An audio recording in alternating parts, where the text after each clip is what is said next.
We're in the thick of earnings season. U.S. markets are trading in record territory. But as investors pore over the results, they may be asking whether these high valuations are justified. Joining us now to discuss, Damien Fernandez, Managing Director and Portfolio Manager at TD Asset Management. Damien, great to have you back on the show. Always a pleasure, Greg. So let's talk about markets in record territory, earnings coming in to sift through. Do we think, from what we're seeing from these corporations, that these valuations for the market are justified? Yeah, you know, it's market at record highs, and I loved your opening comments talking about the outlook for the S&P and just and the MSCI just before I left my desk. So global developed markets, the S&P is not at new all-time highs, but global developed markets are, and there's this level of excitement, right? Ebullience. People are happy, but interestingly, this bull market's been a long time coming. What I mean by this, right? If you just look at what's happened. If you rewind all the way back to December 2022, so literally like almost 2 years ago, that was the highs in the market that we had for 250 days. The market went down. You had this big correction in 2022, and then it's in the middle of Q3 2022. The market started moving up. It took over 300 days to get back to where we were 2 years ago. So we're looking at this, and right now the immediacy, right? It's like the market's rallied to 20% in the last few months, and that's what's captivating people's attention. But this bull market's been coming for a while, and we're breaking to new all-time highs. But in that whole period, revenues have grown. We haven't had a recession. Earnings have improved. Inflation has fallen. So if you just asked me, if you gave me those variables, right? If I didn't know anything else, you told me that inflation is no longer giving the Fed and the Federal Reserve and central banks agita. We know that they've ended their hiking campaign. We know that we haven't been in a recession. We know that earnings continue to expand. Like earnings bottomed in Q2 last year. I would say the market backdrop should be positive. So I'm not really surprised that we're breaking out or making new all-time highs. So it's interesting, that's the broader market, but as we get these earnings coming in, as we can see, some names earn their way through Snap. And rise. Some names like Snap and others aren't seeing the business improve, so they go down. So let's talk about some of the good and the bad, I guess. Meta as an example. Meta's quarter seemed to impress the street. Meta was I think it was last Friday, and so it was up 20%. And you calculated this out. So Meta added close to $200 billion of market cap. $200 billion. That is the market cap or the wealth creation that day was larger than 435 companies in the S&P. That's just egregious. And it could be a sign of the times. But when you looked under the hood and you looked at the earnings, sales were up 25. Earnings were up close to 40.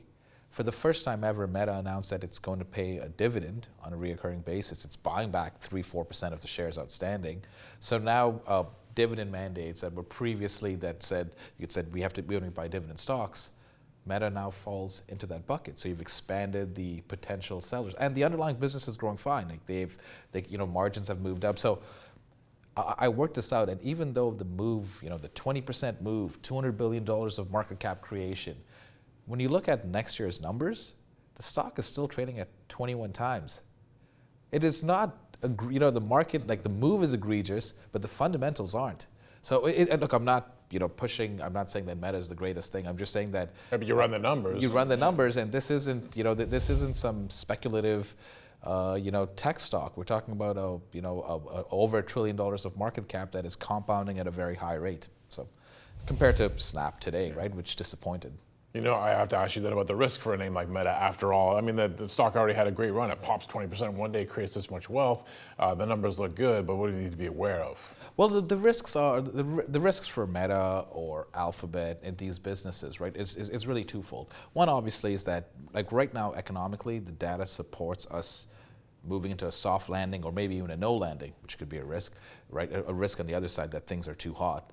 But the real risk for them is that if we do see a recession, we see a reduction in advertising spend. That's their core. That's their bread and butter. That's the core business. Like Meta has aspirations for the metaverse. That doesn't matter. What matters is are people spending more engagement on their platforms that they can promote ads on. That is how they generate money.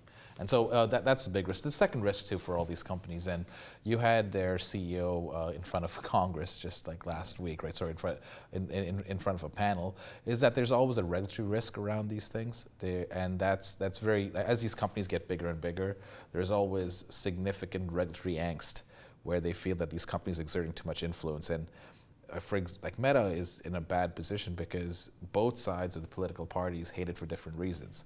One for not enough content moderation, one for too much. Right? You can't, like you're Zuckerberg and you're sitting there in this panel, like, how can you win? Let's talk about what hasn't been working, because a lot of the big tech that worked last year is continuing to work, including Meta, energy, materials, healthcare. What's going on there? So if you look at, so it's 11 sectors right across the market. Earnings are actually up 4%. Sales are up 3, earnings are up 4. So you actually have a margin expansion. Like, okay, it's middling along, 4%, not that great. But when you actually break it down by those sectors, it's really interesting because energy and materials are off more than 25%. Healthcare is off 15. So if you strip out those, we're not trying to have fun with numbers, play with numbers, but if you strip off those sectors, the rest of the market's growing double digits. And when you look at energy and materials, I think like those like that, all your viewers are understand this. Oil is struggling to break $75. Oil was $80 last year. So obviously, energy companies are beholden to the price of oil and what they can sell at, and so that's weighed on the earnings outlook there. Materials companies, your biggest customer in China, is actually facing deflation. CPI is negative for the past few months there, so some struggles there on an economic revival.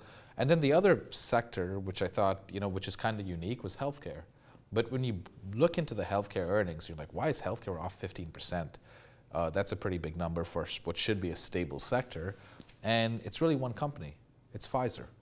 Pfizer in Q4 of 2022 generated $1.10 in earnings. This year they're generating, I think, a little over 10 cents. So earnings are down 90%. And that's all because, what we understand, right? They just, they had a big, humongous gain from the vaccine and vaccine take-up. As that's ebbed, they're just not, people have slowly, moved from COVID, and vaccine take-up has been much lower. Pfizer's weighed down healthcare earnings. But going forward, the rest of healthcare is doing fine. So I actually think the earnings outlook is quite positive when you look at how the sectors, we talked about tech obviously, but even just consumer discretionary industrials, they're all growing earnings high single digits. And it's these unique sectors that are tied to materials or energy that are actually pulling down the earnings number. Now, you talk broadly about risks in the form of a recession that could hit advertising spending, some of these big tech names that are working. What about on the other side, the risk? And you said the word no landing. What if there's no landing? What if the Fed doesn't feel like it has to get aggressive on cutting rates? So last year, people were preoccupied. Last year, the market climbed the wall of worry, right? People were waiting for this recession, right? It's almost like waiting for this recession to manifest, and it just didn't happen. The market, just like SVB in March last year, we didn't have a contraction in lending, and so all of these data points were supportive. What's actually happening, and I know you've been talking about this, is that the growth that's been coming out has actually been much better than expectations. We had a blowout jobs number last week in the U.S., right? Over 300,000 in payrolls. The estimate was 250. Initial jobless claims are sitting at 5-decade lows.